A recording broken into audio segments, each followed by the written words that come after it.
परीक्षा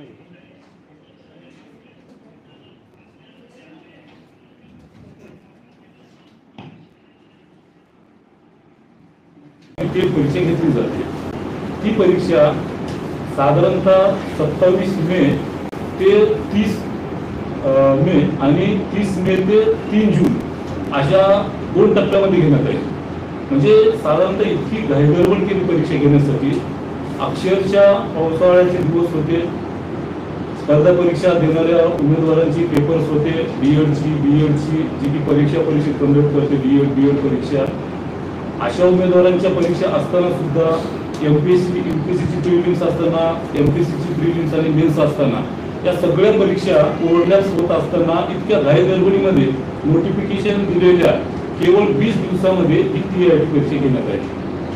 मग आमचं म्हणणं हे आहे की फार व्यवस्थितरित्या ती परीक्षा कंडक्ट करण्यात आली. मात्र परीक्षामध्ये ज्या तांत्रिक अडचणी आल्या ते फार विचित्र आणि मोठ्या प्रमाणामध्ये होत्या. त्या अशा होत्या की ऑनलाईन परीक्षा असल्यामुळे IBPS कंडक्ट करते, परीक्षेचा शुल्क 1000 आणि 900 सरासरी 900 रुपये असा दिलेला होता. का तर परीक्षा फार पारदर्शक व्हावी या कारणानं. म्हणजे आयत्या वेळेला संगणकामध्ये बिघाड होऊ नये, सिक्युरिटी वगैरे असेल, त्या सगळ्या गोष्टी व्यवस्थित नियोजन करण्यासाठी एवढा शुल्क जो आहे अर्जाचा तो देण्यात आलेला होता. मात्र अचानक मध्ये दुसरा जो टप्पा होता 1 तारखेपासूनचा, त्या परीक्षा कंडक्ट करत असताना त्याच्यामध्ये जवळपास 10 मिनिट म्हणजे 200 प्रश्नाची परीक्षा असते, त्याच्यामध्ये 120 मिनिट असा वेळ असतो. आणि ही परीक्षा म्हणजे तुम्हाला अक्षरशः सांगतो, जगात यासारखी परीक्षा कुठलीही अवघड नसेल एवढी परीक्षा अवघड असते. कारण शिक्षकांची नियुक्ती करण्यासाठी ही परीक्षा जसं काही PO निवडल्या जाते, बँकर्स निर्माण केले जातात, अगदी अशा पद्धतीची परीक्षा होती. म्हणजे 120 मिनिटांमध्ये 200 प्रश्न, एवढे स्क्रीन भरून प्रश्न असायचे. आणि त्याच्यामध्ये 10 मिनिट विद्यार्थ्यांना त्याचा नाहक त्रास सहन करावा लागला. कारण त्याचं माऊस काम करत नव्हतं, तांत्रिक बिघाड आली होती परीक्षेमध्ये. हे सगळं अपयश जे आहे ते परीक्षा परिषदेचं होतं त्याच्यामध्ये. म्हणजे एवढी घाई गडबड, एवढ्या परीक्षा होत असताना आम्ही ओरडल्याच होत्या परीक्षा, म्हणून आम्ही त्यांना पोस्टपोन करा म्हटले 1 महिन्यासाठी. तरी परीक्षा परिषद काहीही ऐकली नाही. पण एवढी घाई गडबड करत असताना आमचं म्हणणं एकच आहे की आज 61 दिवस ओलांडत आहेत परीक्षा होऊन. तर जेवढी घाई गडबड परीक्षा घेण्यासाठी केली तेवढीच गडबड तुम्ही निकाल लावण्यासाठी का केली नाही? मध्यंतरीच्या काळामध्ये अनेक एजंटचे मुलांना कॉल आले परीक्षा जेव्हा कंडक्ट केली तेव्हा, आणि ते कॉल असे होते की एका मार्काला आम्ही 30,000 रुपये घेऊया आणि तुमचे गुण वाढवून देऊ. अशा पद्धतीचे एजंट्सचे कॉल आले उमेदवारांना. आमच्याकडे त्याचे कॉलचे काही पुण्या नंबरवरून आले असे काही कॉल्स नंबर पण आहेत, हे आम्ही तुम्हाला प्रोव्हाइड करूच. परीक्षा परिस्थितीला पण तशा पद्धतीनं जे काही अध्यक्ष परीक्षा परिस्थितीचे त्या अधिकाऱ्यांना सुद्धा आम्ही सांगितलं होतं की एजंट फार मोठ्या प्रमाणामध्ये बाहेर फिरत आहेत, जे काही कार्यवाही करणार आहात ते अधिकृत संकेतस्थळावर तुम्ही त्याचा जो काही सूचना आहे ते देण्यात यावी. पण तशा पद्धतीनं परीक्षा परिषदेकडून सूचना ज्या काही आहेत देण्यात आलेल्या नव्हत्या. मग आमचं म्हणणं हे आहे की इतका विलंब जर होत असेल तर आमच्या मनामध्ये सुद्धा शंका निर्माण झाली की असं काही वोट बंगाल होतंय का मागे, कारण वेळेवर निकाल येत नाही. त्यामुळं या पत्रकार परिषदेच्या माध्यमातून एवढंच म्हणायचं आम्हाला की हा निकाल जो आहे तो आता ऑनलाईन परीक्षा असताना सुद्धा जर 2-2 महिन्याचा लेट होत असेल तर याच्यामध्ये आम्हाला शंका असल्यामुळं ज्या आमच्या परीक्षा ओव्हरलॅप्स होणार होत्या तेव्हा आपण पत्रकार बांधवांनी मोठ्या पद्धतीने त्याच्यावर एक आवाज उठवला, निर्भीडपणे आमचे प्रश्न समाजामध्ये मांडले, अशा पद्धतीचे निकालाच्या संदर्भात सुद्धा प्रश्न विचारावं ही आमची अपेक्षा आहे.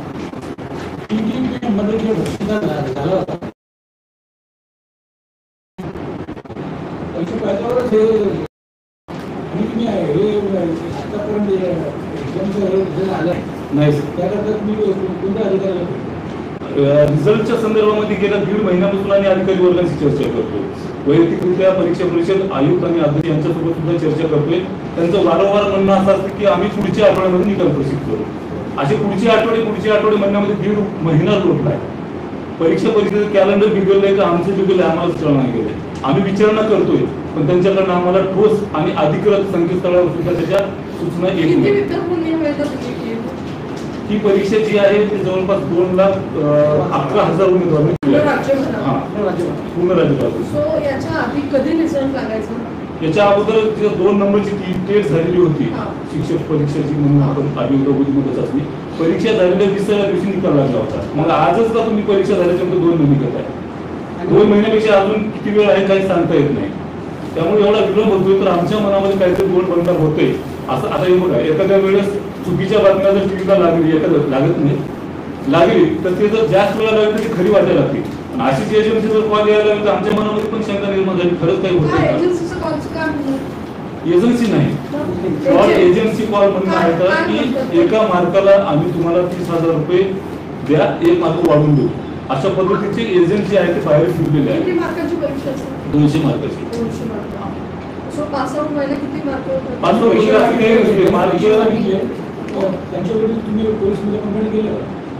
तशा संदर्भाची परिषदेला आम्ही सूचना दिली होती की या संदर्भामध्ये काहीतरी ठोस कार्यवाही करावी आणि तशी आम्ही आता त्यांना कॉल एजंट एवढे हुशार आहेत की व्हॉट्सअप कॉल करतात, त्याची काही सुविधा नाही रेकॉर्डिंग करण्याची. हा, त्यामुळे व्हॉट्सअप कॉल आल्यामुळे आमच्याकडे तशी काही एव्हिडन्स नाही, पण नंबर वगैरे आहे.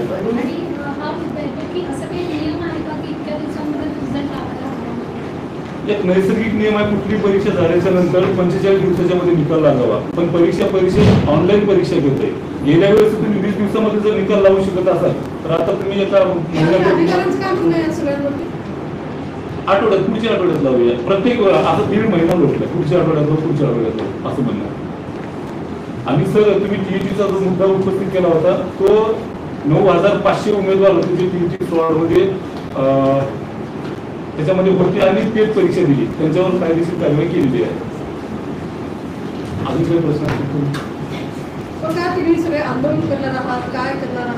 आमची पुढची दिशा हीच आहे की या आठवड्यात आम्ही शेवटचा आठवडा असं घरी धरतो. या आठवड्यात जर आमचा निकाल नाही झाला, प्रसिद्ध नाही झाला तर आम्ही मग परीक्षा परिस्थितीच्या दाव्यामध्ये आंदोलन.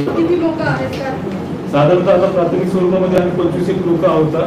हा, ज्या दिवशी आंदोलन करू त्या दिवशी पूर्ण महाराष्ट्रातून 1,000-2,000 उमेदवारांची येते. आणि दुसऱ्या बाजूचा अजून एक मुद्दा असा आहे की सेकंड फेजची मुलाखत राऊंड सुरू आहे.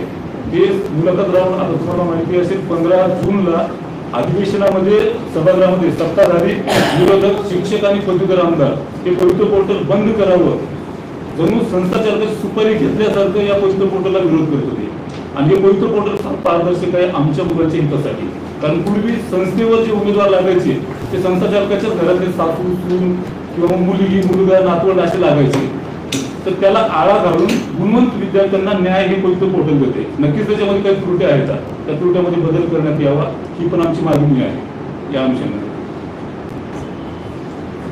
अजून काही प्रश्न असतील विचारा. आणखी एक महत्त्वाचा मुद्दा असा होता की जी भरती आहे 2017ची भरती 2025 आलेली आहे ती पूर्ण झालेली नाही. 2022ची भरती 2025 संपली तरी झालेली नाहीये. पहिला टप्पा पूर्ण झाला, दुसरा टप्पा मुलाखतीचा राऊंड सुरू झालेला. त्याच्यामध्ये काय झाले, खूप मुलांचं रिपिटेशन वाढलं. 30 मुलं परत लागलेली आहे. म्हणजे आता 1 ते 5 ला मुलगा लागलेला मुलगा त्या मुलाला चान्स दिले 6 ते 8 ला, परत तोच मुलगा 6 ते 8 चा मुलगा परत 8वी 9वी दहावीला गेला, 8वी 9वी दहावीचा मुलगा परत 11वी पर्यंत गेला. एका मुलाची 4 वेळेस निवड झाली. त्याची तुम्हाला पण दाखवू आम्ही वेबसाईट पूर्ण वेबसाईट तुम्हाला पण भेटून जाईल.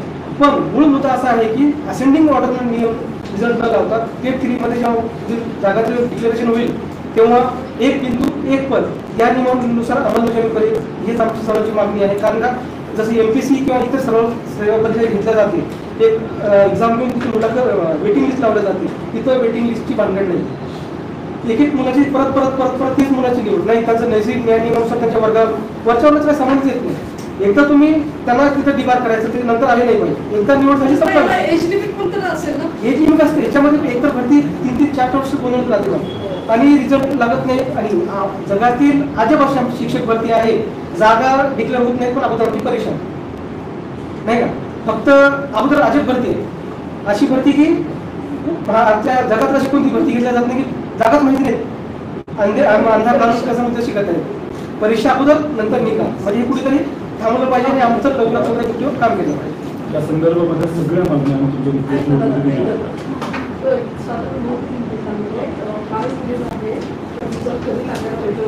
किती विद्यार्थी याच्यामुळे परिणाम झाला आणि तुमच्या मागण्या थोडक्यात सांगते ना. मला तुझं नाव सांगशील आधी.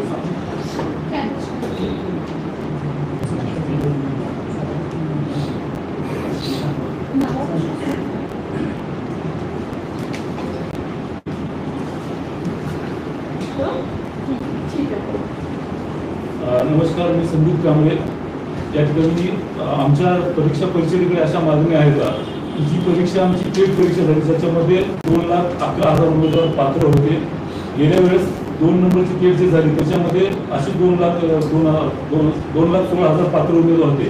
त्यांची परीक्षा एवढ्या मोठ्या संख्येने घेऊन सुद्धा 20 दिवसामध्ये निकाल लावला होता. पण आज 2 महिने लोटले तरी त्याचा निकाल लागला जात नाही. म्हणून आमची हीच मागणी आहे की या परीक्षेचा निकाल जो आहे अधिकारी वर्गाकडे आम्ही वारंवार विचारणा करतो, तेव्हा त्यांनी म्हणलं की पुढच्या आठवड्यात जाऊ, पुढच्या आठवड्यात जाऊ. असं पुढचा आठवडा म्हणत 1.5 महिना लोटलेला आहे आणि 2 लाख उमेदवारांचं भविष्य याकडे टांगलेलं आहे. निकालाकडे प्रतीक्षा असतात, कारण त्याच्यामध्ये उमेदवारांना निकाल बघायच्या नंतर त्यांचे मार्ग मोकळे होतील आणि कोणत्यातरी मार्गाला लागू अशा पद्धतीनं याकडे फार याच्यावर बघत आहेत, अपेक्षेने बघत आहेत. आणि हा निकाल जर नाही लागला पुढच्या आठवड्यामध्ये तर आम्ही परीक्षा परिषदेच्या दालनामध्ये राज्यभरातून मोठ्या संख्येने येऊन आंदोलन करूया, एवढंच आमचं म्हणणं आहे.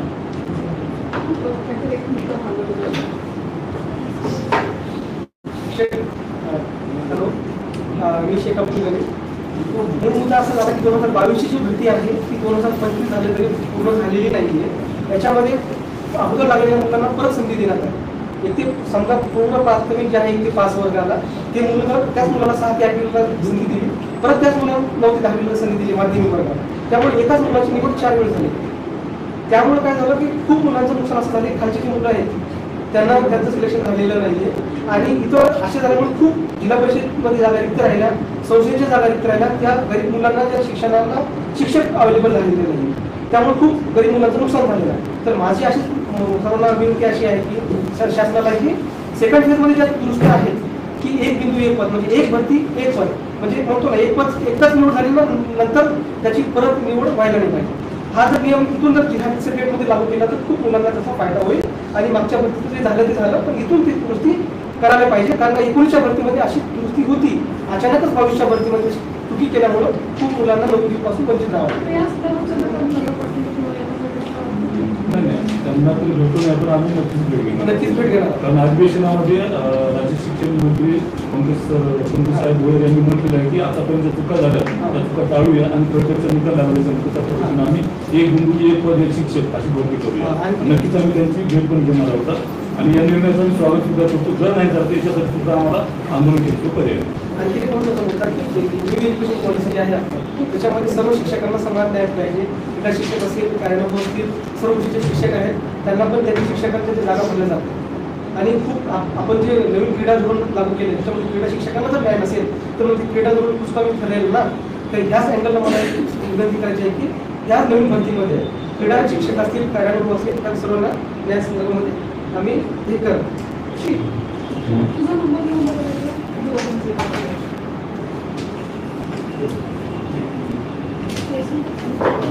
तुम्ही पण रेकॉर्ड झाला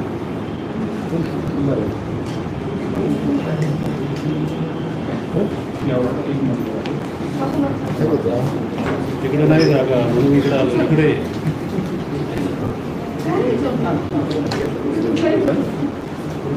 पलीकडे बसले का?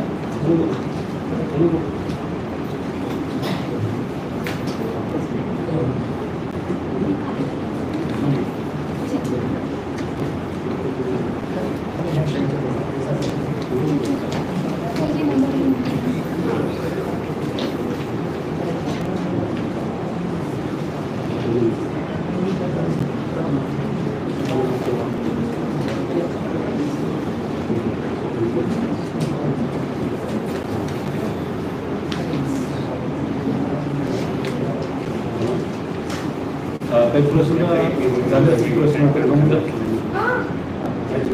धन्यवाद. आमचा फार जिव्हाळ्याचा प्रश्न आहे निकाल लागणे. आणि सर्व पत्रकारांचे आभार की तुम्ही आम्हाला आतापर्यंत पाठिंबा दिला आहे, तुम्ही पाठिंबा द्याल. आम्ही तुम्हाला सर्वांना विनंती करतो आणि तुम्ही सर्वांना त्यामुळे सर्वांचे आम्ही आभार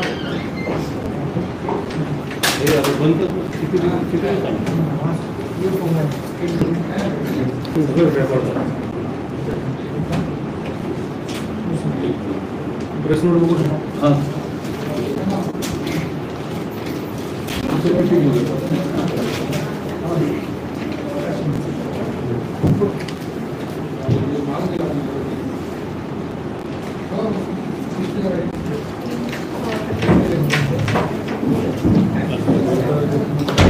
वेळ झाली. बंद कर.